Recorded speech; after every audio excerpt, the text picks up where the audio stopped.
Remember, when you go, pump hard. I don't have to pump at all. Why? Steam power. What? The following video is brought to you by Amtrak with its new GTE service. Just a cheap Amtrak joke. Everyone knows Amtrak has the fastest passenger service in the USA. Any similarity to the real Amtrak is purely coincidental. Okay, time to roll the video. This now defunct railroad made a great bike path. Had a lot of fun, but I think I'm getting ahead of myself. Maybe I should add some historical color, so let's back up and do that first. I'm going to focus on the Milwaukee Road, but more specifically, the route of the Hiawatha. And even more specifically, the 14-mile bike path that used to be that. All right, here's a little history for you. In 1847, it was known as the Milwaukee and Wisconsin. In 1874, it expanded into Minnesota and even the upper peninsulas of Michigan. In 1900, William Rockefeller, yep, the brother of John D. Rockefeller, Mr. Deep Pockets himself. William already controlled a copper mine in Minnesota, but he wanted a third railroad to go to the Puget Sound to get a piece of the growing Asia trade. Okay, before you ask, the first two railroads to the Puget Sound from the Chicago area were the Northern Pacific and the Great Northern Railway.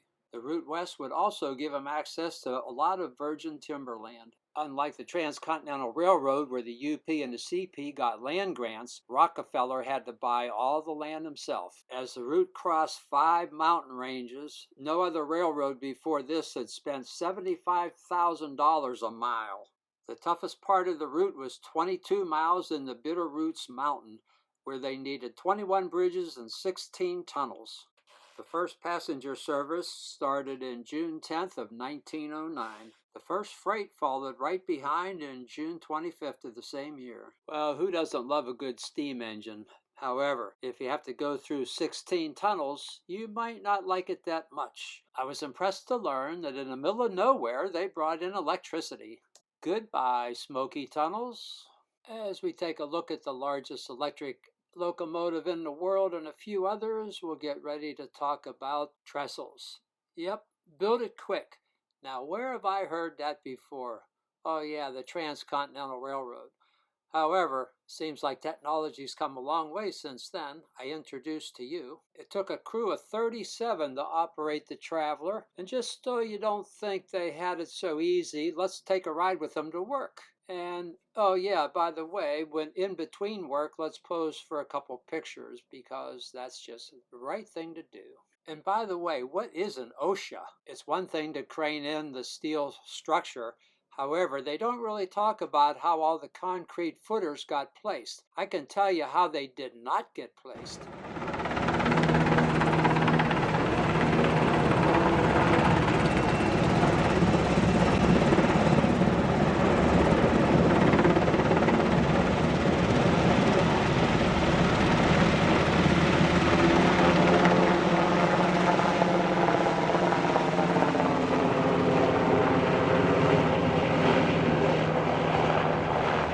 Well, at least the pilot's having fun while the workers are hard at it, making footers for a new ski lift. All right, enough of that. Back to work just in time for lunch. Well, now with our bellies full, we mentioned that making tunnels is kind of like they did in the old days. Drill, blast, dig, haul away the spoils. This 1.7-mile tunnel right on the border of Idaho and Montana is the first tunnel we ride through on our bikes. Just one last thing before we bike the Hiawatha Trail. Why did they choose the name Hiawatha for a high-speed passenger train? Hiawatha translates to "he makes rivers." He was an Indian chief around 1450, legendary chief of the Onondaga tribe, which later became part of the Iroquois nation. I won't bore you with the long poem by Henry Wadsworth Longfellow, but he did have magic powers. This is why the Hiawatha is the Hiawatha. Hiawatha was so swift of foot that he could shoot an arrow from him and run forward with such fleetness the arrow would fall behind him. Now that's fast. And under "you can't make this up" department, passenger trains always had the right of way except for the freight that was hauling silk. Silk had the right of way because it was so profitable. All right, after a healthy breakfast, we're off. It cracked us up when some of the directions says, go through the vacant lot for half a mile. You know you're out in the woods. If you want, you can bike up and down or down and up. It's an elevation gain or loss of 967 feet. We chose just to go down. Our first tunnel, the one mentioned earlier, the 1.7-mile tunnel, is right on the border of Idaho and Montana. All right, our bikes are ready and so are we, so we head out without further ado. The first tunnel is just around the corner to the left. I can see it now. This tunnel is super cool, both fun and temperature-wise. If you think about it, this over 1.5-mile long tunnel is longer than the Warrenton Greenway. Just out of the tunnel on the right was this nice waterfall. Now we'll check out the scenery real quick and then change gears by showing a couple videos. There's about a dozen tunnels altogether. Some were pretty long, some were pretty short, some were in the middle. It provided a nice break temperature-wise from the heat, which even the heat wasn't too bad. There goes my son Doug, and here he comes again out the other end. With an easy downhill grade, you can see we're not exactly killing ourselves pedaling. Looking way off to the right, we can see trestle way down below. We'll be there in a couple hours. You notice the tunnels are real tall. That's because of the electrification. It was definitely a fun ride. We would do it again for sure. And looking way down, you can see that other trestle way down there. Here comes a short little video that Doug made. Yeah, the smile there says it all. Hiawatha Trail. Gonna notice this tunnel's kind of hand chopped out plus concrete. There was 3 or 4 tunnels that we did not need a headlight for, but the others we did. Doug was impressed that I didn't hit these pylons. The last 2 or 3 miles we sort of ran out of tunnels and trestles, which were super cool and made the whole trip really fun. One of many trestles, no problem at all going over it, very secure. At first we thought that was a chipmunk, but we were later told it was a certain kind of squirrel. The bare spot on the right, high up, is where we were a long time ago. We stopped on most trestles and looked over the side and really enjoyed the day. Now we'll take a moment now and show you a whole bunch of photos in rapid succession of the trail.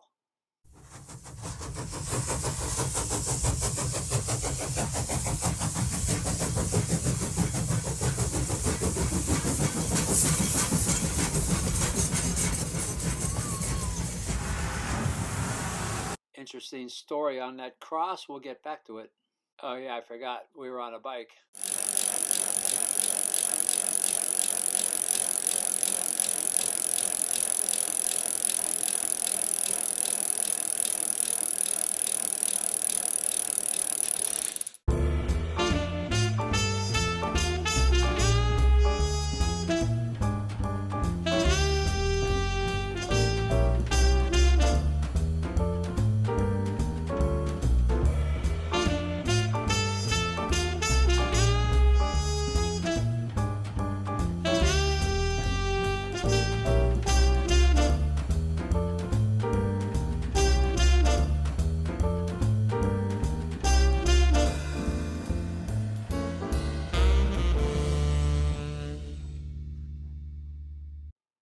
Getting closer to the end of the trail, they weren't kidding when they said steep drop off. It went way down there. Getting close to the bottom of the trail. Once we get there, we'll put our bikes in the bus, and the bus will take us way back up the hill. Everywhere in this area, you hear about the big fire in 1910. Anyway, as the story goes, an engineer hooked up a flat car and saved a lot of people. One worker, known as Gandy Dancer, was too afraid. He jumped off the flat car. The train and all the passengers made it safely inside tunnel number 20, and they waited till the fire left. Unfortunately for Gandy Dancer, he's buried here. He was the only casualty of this story. Ride over, stuff put away, t-shirt in hand. I see it's now trivia time, so we give honorable mention to the great Army experiment to get a 100-pound bike and ride it 100 miles. Better them than me. In Wallace, Idaho, we spent the night before and night after the bike ride. They build themselves as the center of the universe, and because no one has said they weren't, with the peer review from La Casa Nostra and Flat Earth Society, who are we to judge? All right, here's the test. What logo is this? Answer coming up later. Just in case you wonder why the Wallace train station isn't near any train tracks, well, it wasn't always there. It's now home to this railroad museum, which surprisingly was really cool. Original and newer logos. Quick peek inside looks at the ticket office, a little wall map, and this map is of all the silver and gold in the area. Who knew? They're still mining it today. With a 6-hour ride back to Puyallup, we leave Wallace in the rear view. We stop here at Frank's Diner in Spokane for an excellent breakfast before we hit the road again. We got there early. The place was almost empty. Before we left, they were waiting at the door to get in. Still on the way back home, we make a quick stop here, only to find Jimmy's cars already in the parking lot. Believe it or not, this awesome bridge was created solely so animals could walk over it and not get hit by cars. Now with Mount Rainier in sight, that means we're getting close to our target destination, but still got a little bit more trivia for you. We took in a minor league baseball game that even had a flyby. The only reason I mentioned baseball at all is because it's being played at Cheney Stadium. So I wonder, who is this Cheney guy and why have they named a stadium after? Well, it turns out there's some interesting tidbits here. I'm going to skip right over the fact that he was a member of the board of directors for the San Francisco Giants, supported little leagues and all kinds of other baseball things, but we don't care about that. Cheney owned his own lumber mill. He developed railroad tie production and also building studs. In an effort to minimize waste and standardize construction, he actually developed a 2x4 by 8 foot long stud. I doubt he could call them that today, but for over 20 years, Cheney supported youth athletics, and they were all called the Cheney Studs. Sadly for us, the DuPont Museum was closed, of course, but we did get to walk the path where the dynamite train used to haul loads of dynamite from the DuPont factory down to the water here, where they would ship it on out all over the place to support wars and everybody else. The tunnel actually had 2 tracks, one on each side of that supporting wall. Above that was a main line for the BNSF, which sadly we didn't see. They have removed the tracks from the other tunnel to make a smoother path for walkers and bikers. Kind of fun walking along the path, seeing the old tracks, thinking about the dynamite trains that used to come through here. Not really sure why they built a switch in the middle of the tree, but that's another story. Anyway, sort of cool. Thought you might appreciate seeing that. Well, time to make an about face and get out of here. There's the tunnel just to the right. Feel free to add your favorite locomotive by the red arrow and watch a run by in your mind. Yeah, we next take a little drive over to see the State Fair. In addition to State Fair stuff, we saw the Beach Boys in concert, and they still crank out a really good show, even though there's only one original Beach Boy left standing. Cool and interesting, I noticed the lady in the far right was not only swaying to the music, but doing sign language. Check it out.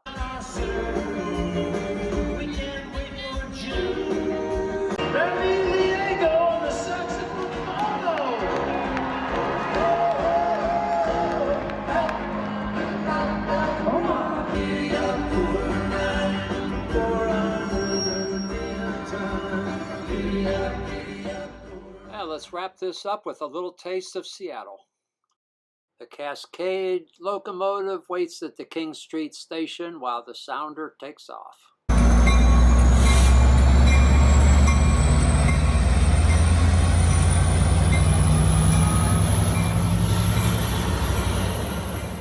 I guess they tolerate diesels where they have to, but as you see, the buses, light rails, and even the little trolleys around town are all electrified.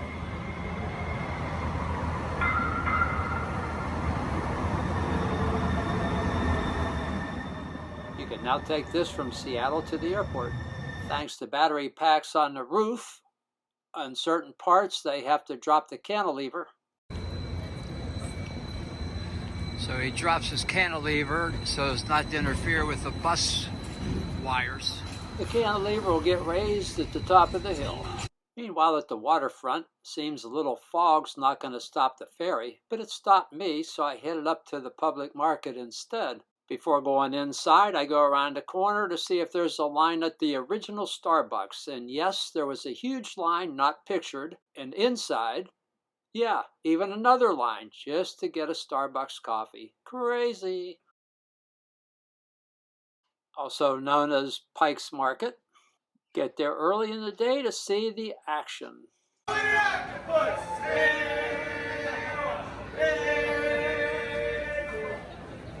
Yep, that was an octopus.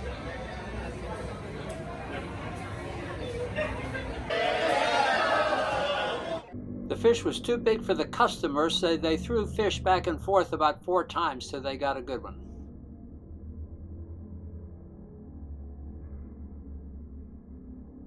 Notice the catcher will not only catch it, but flip it in the air and spin it and send it back.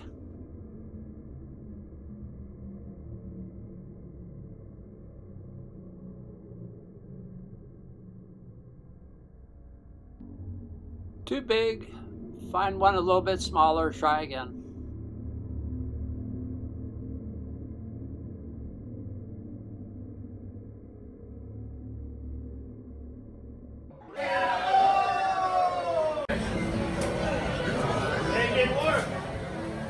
After digging in the ice for 5 or 6 fish, he finally settles on this one. And he catches it while taking an order on the telephone. All right, fun time's over. Let's go find some trains. Big horn for the bozo that runs across the tracks to catch the train.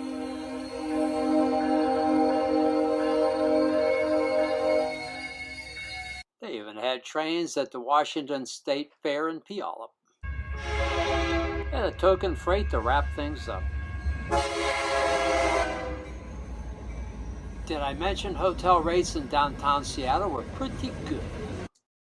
Oh, back to train up. One more thing. Did you catch it? Eagle Eye Logan did. The second locomotive in the string of 4 is a pretty rare GP60M. Among its other features is a North American safety cab.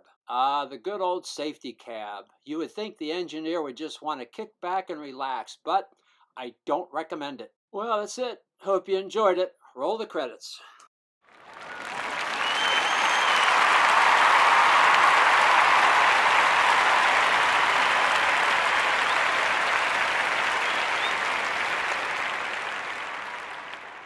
But wait, there's more. As long as we're talking about bike paths, let's jump in the car, head up to Frostburg, and give you a little taste of the tracks and yaks. Tracks are these rail bikes. Yaks are the kayaks you can also rent. They have vehicles for 2 or 4 people. We opted for the 4 people, and let's get ready to go. We had hoped we could pedal most of the way down, but sadly we got stuck behind 2 people who chose not to pedal at all. Lesson to learn: if you want to pedal, try to get up in the front of the pack. If you don't want to pedal at all or go slow, then try to get to the back of the pack. That way you can enjoy your ride no matter what you plan on doing. But we made the best of a bad situation. We would slow way down, and then we would speed way up, and then we would slow way down. So we did ride the brakes a lot. But for max enjoyment. Ah, that's much better. All right, let's continue the ride. Thanks to a video Logan showed me, as we were going through curves, we would watch our wheels in reference to where the rail hit the wheel. Some were on the outside, some were right next to the flange.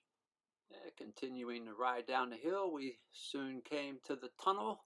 I would say we got a break from the hot sun, but because of the smoke from the Canadian fires, the day was nice and cool with no sun problems at all. Getting closer to Cumberland and what they call the Narrows. This is like the flat parts, so everybody had to chip in and pedal a little bit. We had a flagman at all the crossings. Okay, time to go. Oh, coming into the station, our loco's waiting. We got to dismount and bolt quick. They offer a free shuttle ride back to Frostburg, or you can opt to take the train for extra money. So we took the train, why not? While some opted for seats, some stood in the platform between the cars. It was Thursday, so we knew the 1309 steam locomotive was not running, but because the diesel was there, we got to watch it on the turntable, something the 1309 can't do because of the road surface at the turntable area. Well, as the pin comes in to lock the turntable in position, the diesel slowly crawls off.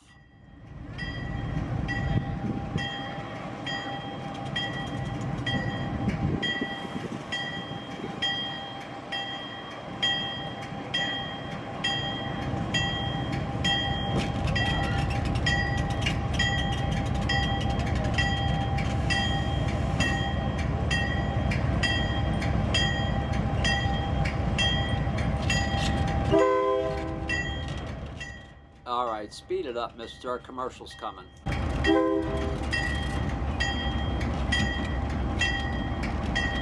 So we all had a good time, but we could have had a better time. Let's see what the people think.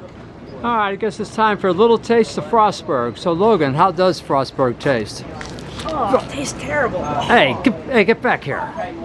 All right, that's a wrap.